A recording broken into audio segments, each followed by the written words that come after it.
let's get started. Let's get into the lesson for today. What is an unhealthy attachment? First of all, let's talk about an emotional attachment, not the unhealthy variety first.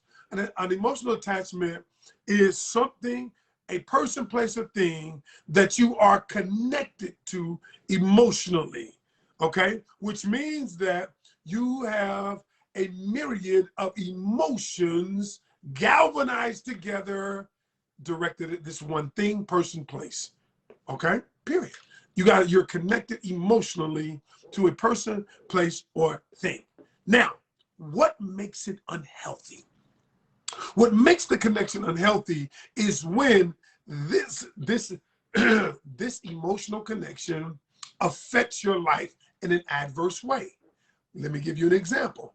Okay, you may have an emotional connection to a particular restaurant or a place, but it becomes unhealthy when it's starting to affect the other parts of your life. When you're spending extra money being at that place, when you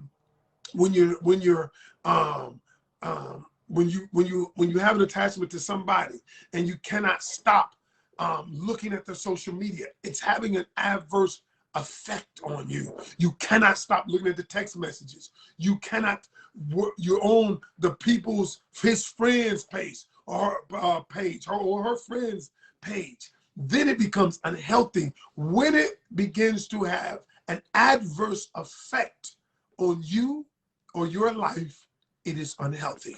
Now, a lot of people are in relationships, but I'm going to specifically talk about unhealthy attachments as it pertains to relationships. People you know you need to let go. People you know that, they were a part of your life, but you cannot seem to shake them. You can't seem to think. You're thinking about all of the good times you guys had. You're thinking about, you tried to be with somebody else, but then this person keeps popping into your mind.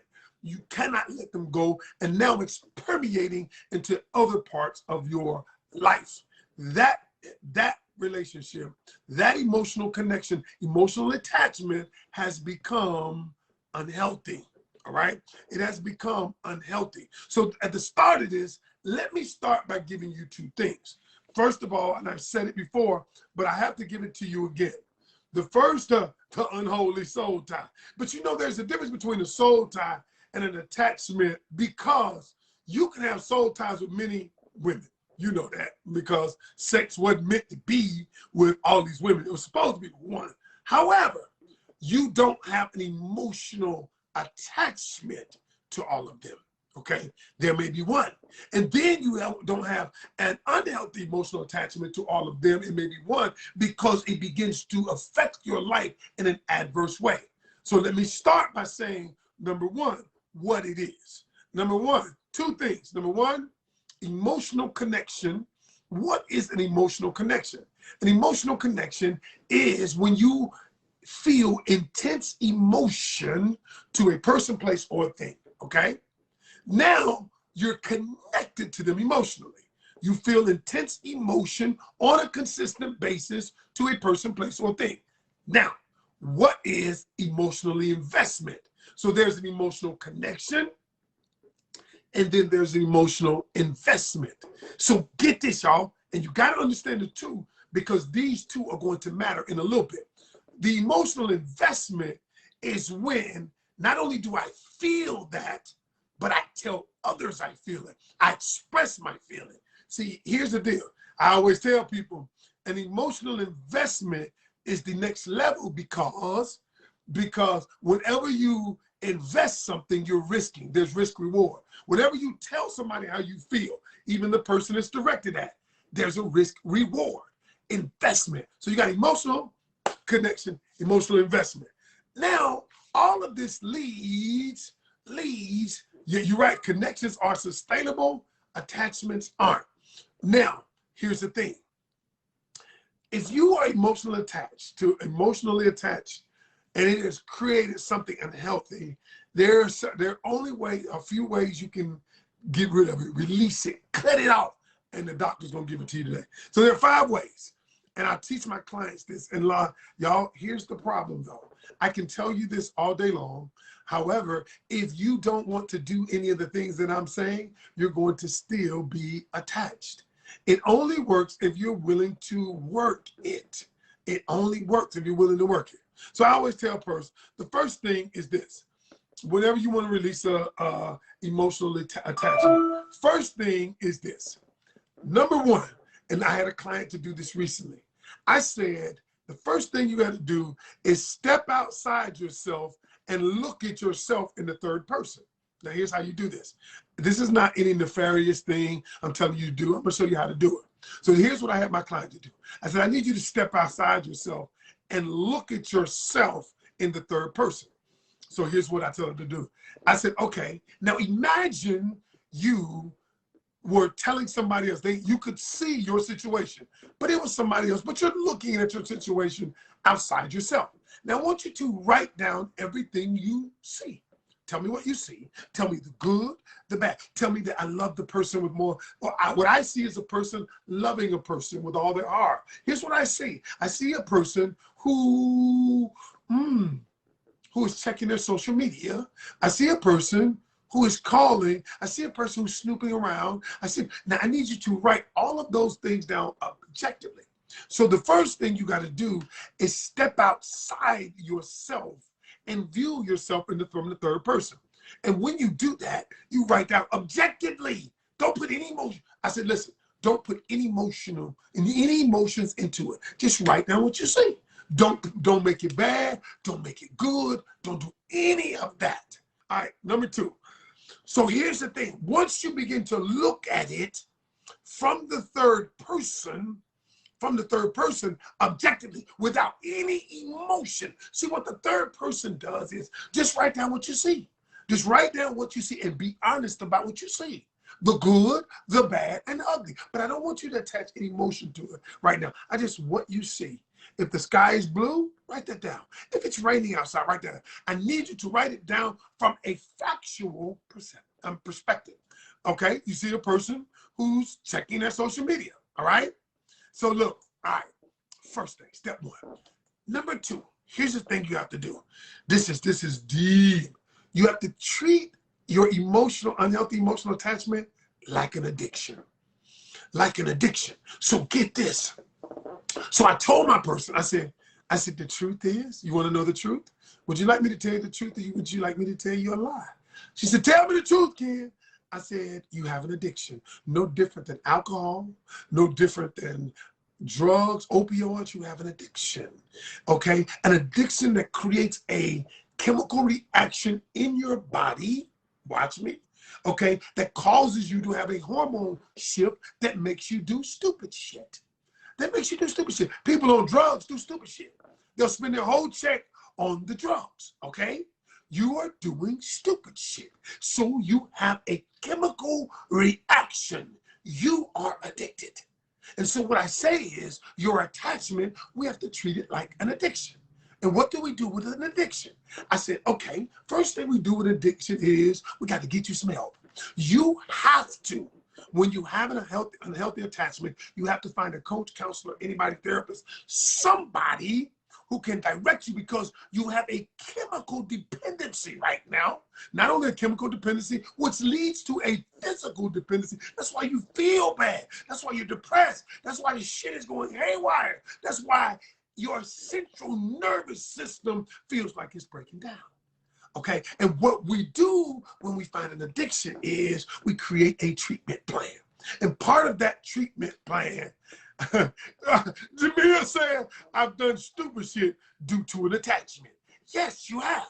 Yes, yes, most of us have. It is not anything new or anything to be ashamed about. So when you have an addiction, how do I treat that? Number one, I create a plan of action, okay? And I wrote down everything I do. The second thing I do is, and in this plan of action, there are things that I'm going to tell you to do. Let me give you an example. I said, you know why when you go to AA meetings, what they do is give you a 12-step plan to cope, to manage your addiction, okay? Until you over your addiction. Oh, let me go deep. My pastor once said something that was so powerful. He said, and I remember because he said, there are two things. People can get delivered from something, or people can get delivered out of something. And I said, okay, explain that, Pastor. Explain that, Bishop. Tell me what you mean. He said, okay, here's how it works. You can get delivered out of something because when that thing is not around, when the girl ain't around, when the dude ain't around, you good, okay? He said, but the truth is you want to be delivered from something. Delivered from something means I don't care if it's around. I don't care who's around. I don't care if you got the dope right there. I don't want any, okay? That's how you know you're delivered from something. Now, our first objective is when you have an emotional attachment is to work on the first part. Get you delivered out of it, okay?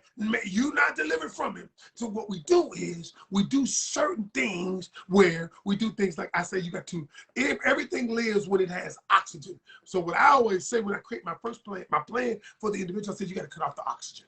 When they say, Ken, what do you mean? I said, because this can't live. I said, we got to choke the life out of it. I said, how do we do that? Number one, block his ass from every damn thing. You can't find his social media. You got to get rid of the number. You got to cut off all the oxygen. Because if you don't cut off all the oxygen, it still lives. Okay? Because I got to get you to the point where you're getting delivered out of it before I can get you delivered from it. Okay? So the first thing is I got to treat this like an addiction. You got to get help. And in that help, I develop a treatment plan for you. This treatment plan is going to take, every treatment plan is different. Every treatment plan.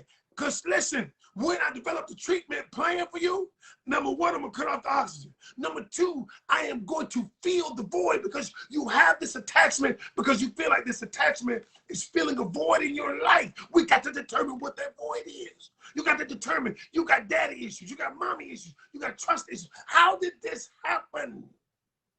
Because if you don't ever understand where the cancer come from, the root of it, you can cut it out, but it's coming back. If you don't get the root of it, and that's what we do.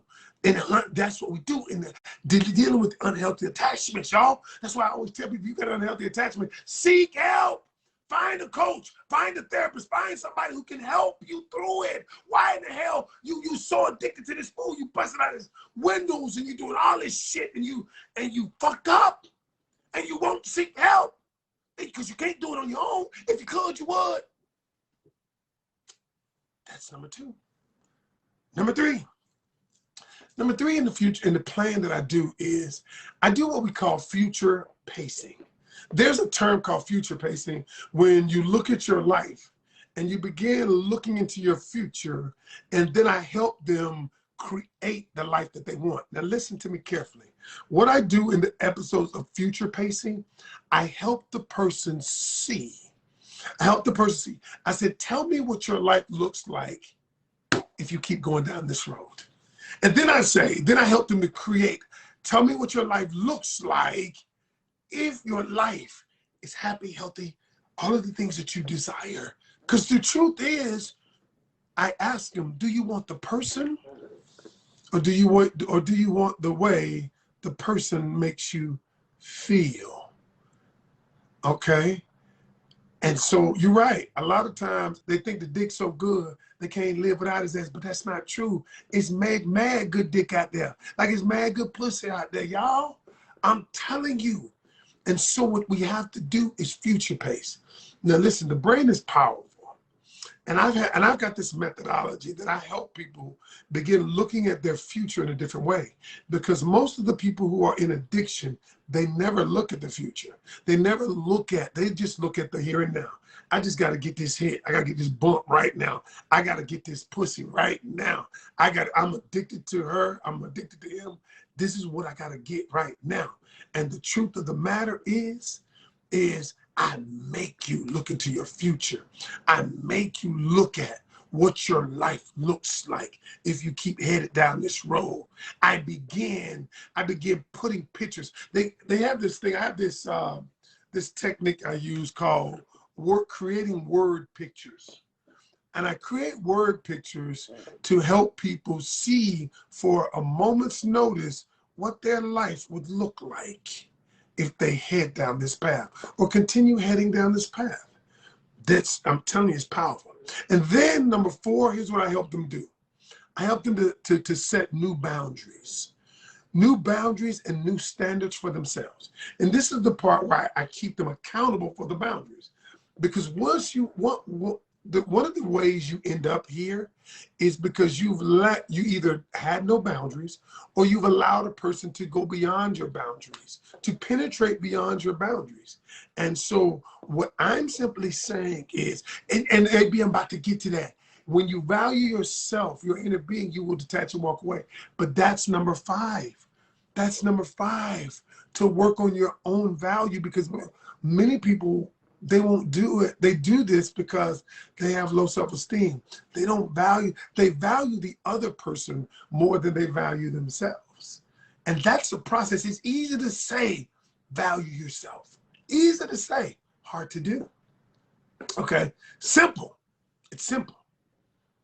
It's simple to say. It's not easy to do. But everything I'm showing you helps you do it. And the 5th thing is, I help you see your own value. The truth is, you value the other person that you have the attachment with more than you valued yourself. And a lot of people end up there because of trauma, because of what mama said, because of what daddy said, but they've been operating on this program their whole life, and they've never dealt with it. They never dealt with the self-loathing that they have. They've never dealt with the lack of self-acceptance. They've never dealt with any of those things. And thus, they keep manifesting the wrong people in their lives, the wrong situations, circumstances, situationships, all of this because of lack of value. And what I want to tell you is, you need to get around people. I always say this. Let's say you want to think a certain way and you don't think that way. I always tell people, get around people who think the way you want to think, because you don't have to think that way. All you have to do is get around people who think the way you want to think. That emotion, it's called transference of emotion. It will permeate into your life. All you got to do is stay around it long enough. That's why some of y'all are negative as hell. You've been around negative people for so long. And some people, y'all, I'm telling them about my new group, right? I want you to look me up, Love, Lust, and Lies by Ken Canion. It is for women. I'm going to help women get their self-esteem. If you got a girlfriend, join it. We haven't joined yet, but we're going to launch it. And I wish I'm going to have 5,000 to 10,000 women. And I'm not going to be a damn Derek Jackson. I ain't out here fucking nobody else. And the truth of the matter is, I ain't telling nobody else to break up with nobody else. I'm giving you the raw ass truth. And if you need help, I'm here to help you. That's just it. I'm not here for this entertainment bullshit. All I want to know is, all I want is people's lives to be changed. That's why I can get on here every day. I ain't got to have 1 million people following me like him. I got 15 people that I got care of right now in front of me. And those 15 people are the only ones that matter. That's it. That's all that matters. The rest of that shit is just fluff. At the end of the day, I am who I am without people, without notoriety. I'm still the shit. I still believe in me. I still love myself. I don't give a damn how many followers I have. I know what my worth is. And that's what I'm going to teach people. I'm Ken Canion, host of Love, Lust, and Lies. And until Monday, remember, every journey starts with one step, y'all. All right, y'all. Peace.